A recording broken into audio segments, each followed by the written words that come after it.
दोस्तों, बेटी बचाओ का नारा तो सबने सुना, पर क्या आपने कभी इसका हिडन डिस्क्लेमर पढ़ा है? आज के नए भारत में अगर आप नेता हैं, आप बाहुबली हैं और सही कनेक्शंस रखते हैं, तो कानून आपके लिए अंधा नहीं बल्कि मेहरबान हो जाता है। आज बात करेंगे उन्नाव केस की, एक ऐसी कहानी जहां इंसाफ की देवी को पॉलिटिक्स ने पट्टी बांधने पर मजबूर कर दिया। जून 2017, एक 17 साल की लड़की और इल्जाम गैंगरेप और एक्यूज्ड कुलदीप सिंह सेंगर, एक बाहुबली पॉलिटिशियन और उस वक्त के बीजेपी एमएलए। पुलिस ने एक्शन नहीं लिया, सिस्टम सो रहा था। तब लड़की ने वो किया जिसने दुनिया को हिला दिया। मुख्यमंत्री आवास के सामने आत्मदाह, सेल्फ इमोलेशन की कोशिश। तब जाकर पब्लिक प्रेशर में केस सीबीआई को गया।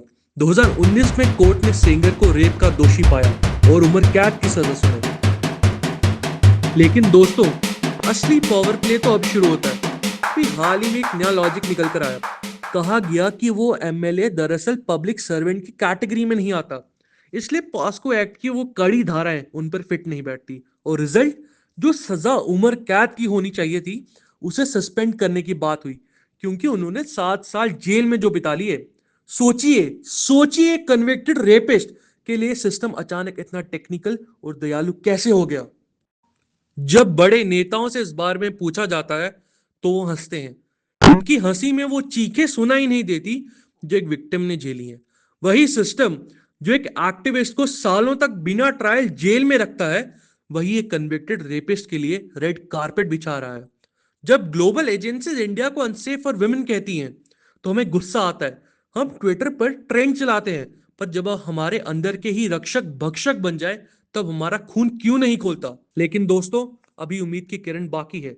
जब हम ये वीडियो रिकॉर्ड कर रहे हैं, तब सुप्रीम कोर्ट ने दिल्ली हाई कोर्ट के सजा सस्पेंशन वाले फैसले पर स्टे लगा दिया है। लेकिन असली सवाल ये है, पीड़ित को हर मोड़ पर इतना क्यों लड़ना पड़ता है?